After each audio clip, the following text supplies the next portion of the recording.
ഡൽഹി ഹൈക്കോടതി ജഡ്ജിയുടെ ഔദ്യോഗിക വസതിയിലുണ്ടായ തീപിടുത്തത്തിനിടെ കോടിക്കണക്കിന് രൂപയുടെ നോട്ടുകെട്ടുകൾ കണ്ടെത്തിയ സംഭവത്തിൽ അന്വേഷണത്തിന് 3-അംഗ സമിതി. സുപ്രീം കോടതിയാണ് 3-അംഗ സമിതിയെ രൂപീകരിച്ചത്. ജസ്റ്റിസ് യശ്വന്ത് വർമ്മയുടെ ഔദ്യോഗിക വസതിയിൽ നിന്ന് കെട്ടുകണക്കിന് പണം കണ്ടെത്തിയെന്ന ആരോപണത്തിലാണ് ആഭ്യന്തര അന്വേഷണ സമിതിയെ ചീഫ് ജസ്റ്റിസ് സഞ്ജീവ് ഖന്ന നിയോഗിച്ചത്. അന്വേഷണം നടക്കുന്ന സാഹചര്യത്തിൽ ജസ്റ്റിസ് യശ്വന്ത് വർമ്മയെ ജുഡീഷ്യൽ ചുമതലകളിൽ നിന്ന് മാറ്റി നിർത്തും.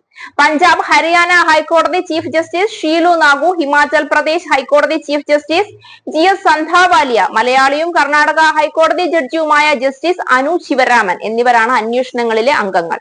ഒരാഴ്ച മുൻപ് മാർച്ച് 14 രാത്രി 11:35 ജസ്റ്റിസ് യശ്വന്ത് വർമ്മയുടെ വസതിയിൽ തീപിടുത്തമുണ്ടായത്. തീ കൊടുത്താൻ സ്ഥലത്തെത്തിയ അഗ്നിശമന സേനാംഗങ്ങളാണ് പണം കണ്ടെത്തിയത്. അലഹബാദുകാരനായ ജസ്റ്റിസ് യശ്വന്ത് വർമ്മ അപ്പോൾ വീട്ടിലുണ്ടായിരുന്നില്ല.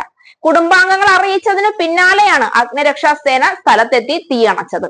ഇതിനിടയിലാണ് ഒരു മുറിയിൽ നിന്ന് കണക്കിൽപ്പെടാത്ത 15 കോടി രൂപ കണ്ടെത്തിയതെന്നാണ് സ്ഥിരീകരിക്കാത്ത റിപ്പോർട്ടുകൾ. അതിനിടെ ജഡ്ജിയുടെ വീട്ടിൽ നിന്ന് അഗ്നിശമന സേനാംഗങ്ങൾ പണം കണ്ടെത്തിയിട്ടില്ലെന്നും തന്റെ പേരിൽ കഴിഞ്ഞ ദിവസം പുറത്തുവന്ന വാർത്തകൾ തെറ്റാണെന്നുമുള്ള പ്രസ്താവനയുമായി ഡൽഹി ഫയർഫോഴ്സ് മേധാവി അതുൽ ഗാർവ് രംഗത്തു വന്നത് സംഭവത്തിലെ ദുരൂഹത വർദ്ധിപ്പിച്ചിരിക്കുകയാണ്. ജഡ്ജിയുടെ വീട്ടിൽ നിന്ന് അനധികൃത പണം കണ്ടെത്തിയെന്ന ആരോപണത്തെ തുടർന്ന് സുപ്രീം കോടതിയുടെ കൊളീജിയം യോഗം ചേർന്നിരുന്നു.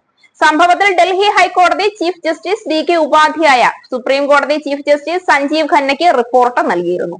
ഈ റിപ്പോർട്ടിന്റെ അടിസ്ഥാനത്തിലാണ് ആഭ്യന്തര അന്വേഷണത്തിന് സുപ്രീം കോടതി ചീഫ് ജസ്റ്റിസ് ഉത്തരവിട്ടത്. ചീഫ് ജസ്റ്റിസ് ഉപാധ്യായയുടെ റിപ്പോർട്ട് പരസ്യപ്പെടുത്താനും സുപ്രീം കോടതി തീരുമാനിച്ചിട്ടുണ്ട്. യശ്വന്ത് വർമ്മ കുറ്റക്കാരനാണെന്ന് ആഭ്യന്തര അന്വേഷണത്തിൽ കണ്ടെത്തിയാൽ അദ്ദേഹത്തിനെതിരെ കടുത്ത നടപടി ഉണ്ടാകും. കൈക്കൂലി വാങ്ങിയിട്ട് പല കേസുകളിലും തിരിമറി നടത്തിയോ എന്നുള്ള പരിശോധനകളും ഇതിനുശേഷം വേണം നടത്താൻ. കോടതി ഇന്ത്യയുടെ പരമോന്നത നീതിപീഠമാണെന്നിരിക്കെ അവിടെ ഒരു നിരപരാധി പോലും ശിക്ഷിക്കപ്പെടാതിരിക്കാൻ വേണ്ട സകല മുൻകരുതലുകളും എടുക്കേണ്ട ജഡ്ജിമാർ തന്നെ കോടികളുടെ സൂക്ഷിപ്പുകാരാകുമ്പോൾ അതിനു പിന്നിലെ കാരണങ്ങൾ അന്വേഷിക്കേണ്ടത് സർക്കാരിന്റെ വലിയ ഉത്തരവാദിത്വമായി മാറിയിരിക്കുകയാണ്. കള്ളപ്പണ സമ്പാദനത്തിന് കൂട്ടുനിന്നുവെന്നും കൈക്കൂലി അനധികൃതമായി സമ്പാദിച്ചു വെച്ചോ എന്നും തുടർ അന്വേഷണം നടത്തിയാൽ മാത്രമേ വ്യക്തമാവുകയുള്ളൂ.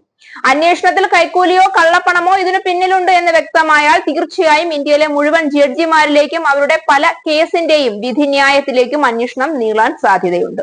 അതൊരു പക്ഷേ പല പ്രമാദമായ കേസുകളുടെയും ഗതി തന്നെ മാറ്റിമറിക്കുന്ന കണ്ടുപിടുത്തങ്ങളിലേക്കായിരിക്കും കൊണ്ടുചെന്നെത്തിക്കുക എന്ന് ഉറപ്പാണ്.